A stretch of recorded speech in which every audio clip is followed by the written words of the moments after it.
We are riding high on gold and silver prices now. It has been quite a journey for gold and silver over the past couple of days and week here. But I want to give you a very strong and stern warning. I'll explain in this video as we explore.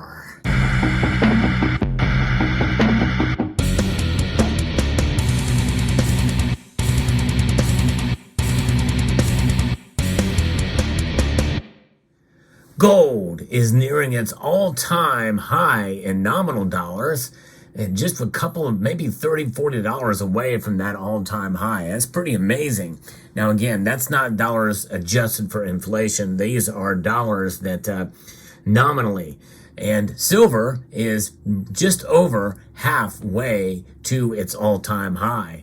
It went over $25. In fact, here moments before the markets close, gold is up 1.32%, up $26.50 to $2,041.10 for the gold. It's pretty amazing to see that massive climb here for gold. Silver is up over 1.5%. It's 1.52% for silver, up to $25.10 now.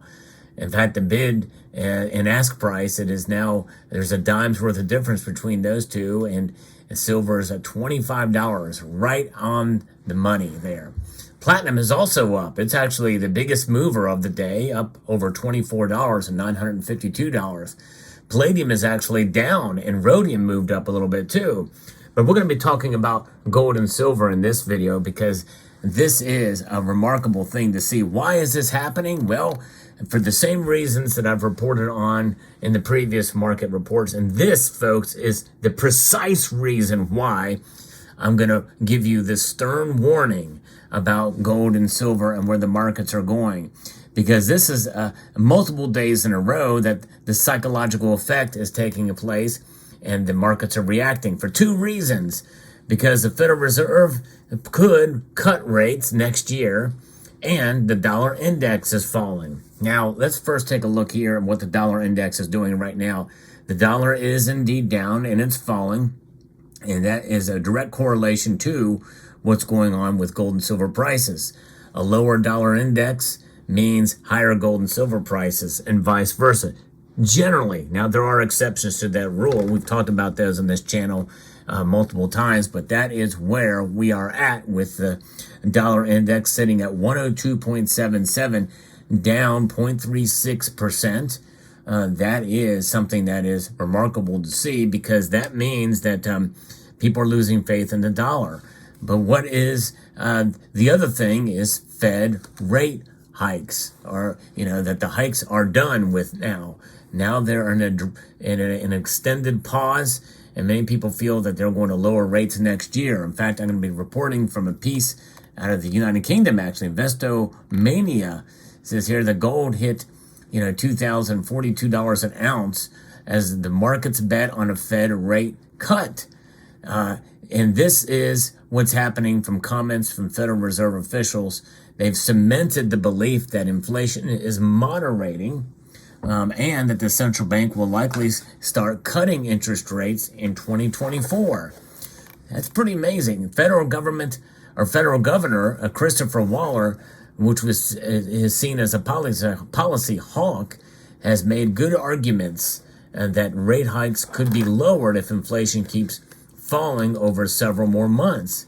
It hasn't been endorsed necessarily by the Fed yet, but it is the buzz. And there's some selling in the U.S. dollar while bond stocks and gold drew buyers. So the stock market is up today as well, too. A triple top pattern has kept gold capped below $2,080 an ounce since 2020. And that is the last time, that's the last high rounded up where it was up. I think it was $2,070 at its peak, $2,070 and change maybe. But that is where, and that is the cap, essentially. Where the precious metals goes next could be dictated by U.S. data, especially Friday's PCE inflation report, for clues on U.S. growth and policy. Signs of cooling inflation would limit the Fed's scope for higher rates, aiding gold. Economic jitters could also spur safe haven inflows.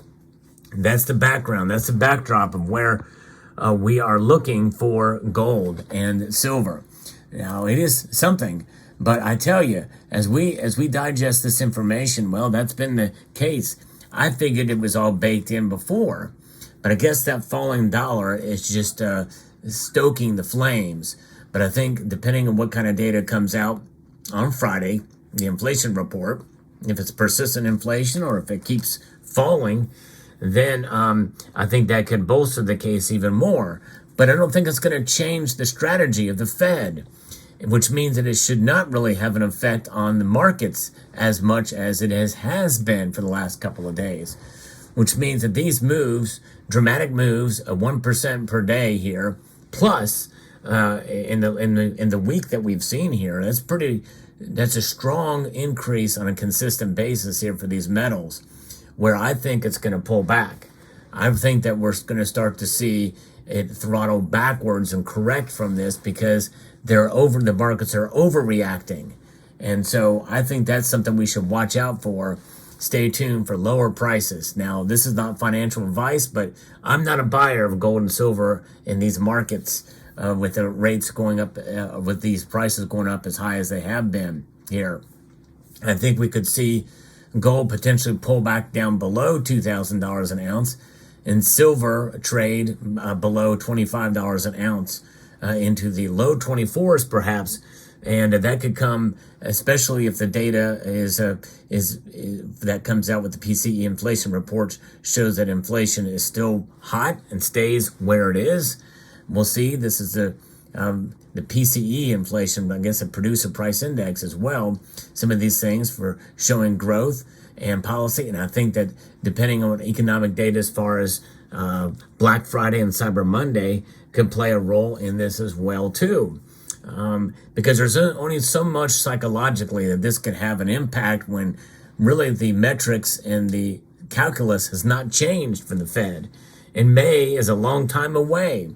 May is a long time away as 75% believe that there's a rate cut coming in May, which means that, why would the markets panic now, all things considered? But I guess it's just a matter of mood and sentiment. We are heading into an election season, and inflation is persistent, and 3.2% is still bad, still very bad, especially when stacked up on top of well into above 5%, I think, a year ago.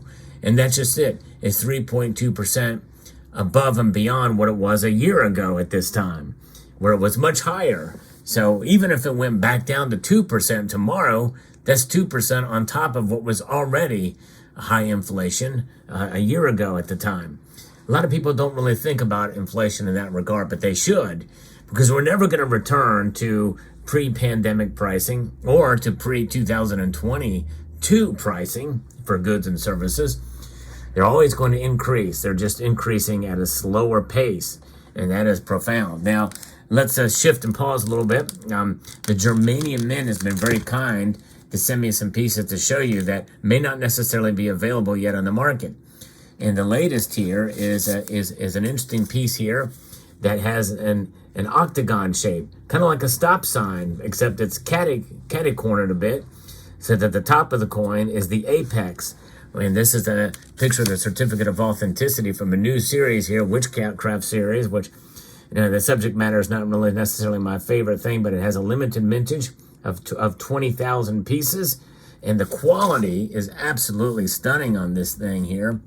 It is pretty amazing indeed. Look at that. And I guess it has the witch with ample breasts there. I think they're implants, though. They look too firm for my liking. But nonetheless, you can see the details of the forest behind her with the frosted finish, and parts of her garment are indeed the shiny surface. So it almost looks like to be an enhanced finish of some sort, but it looks like two finishes, shiny and frosted. So I don't even know if you call this reverse proof, but it's some variant of it. Here on the reverse of it, we can see again, it looks like to be some sort of skull with antlers on it. Maybe that's what this is in the front, on a pole or what have you. But look at that, pretty amazing with serpents there and some sort of symbolism there. And it does have a 5-mark denomination, which means this is a fantasy coin. And you have the bicephalous eagle, famous for the germanium mint and germanium mint with 1 ounce fine silver there, and the year of issue 2023, with motifs there around. And looks like these motifs happen maybe the rune rocks that we've seen, or symbols that we saw with a piece that I reviewed before. But nonetheless, there you have it. From the germanium mint, stay tuned for some of the distributors that you come to know and love that carry this piece. But let's getting back into gold and silver. These markets indeed are moving, and I think it will come to an end soon. I'm not a financial advisor, but again, I would not be buying in this market if I were you, at least at any substantial level. I did buy a couple dimes today, actually, believe it or not. I got me a little dime bag here, but that's about it. But nonetheless, let me know what your thoughts are in the comment section down below.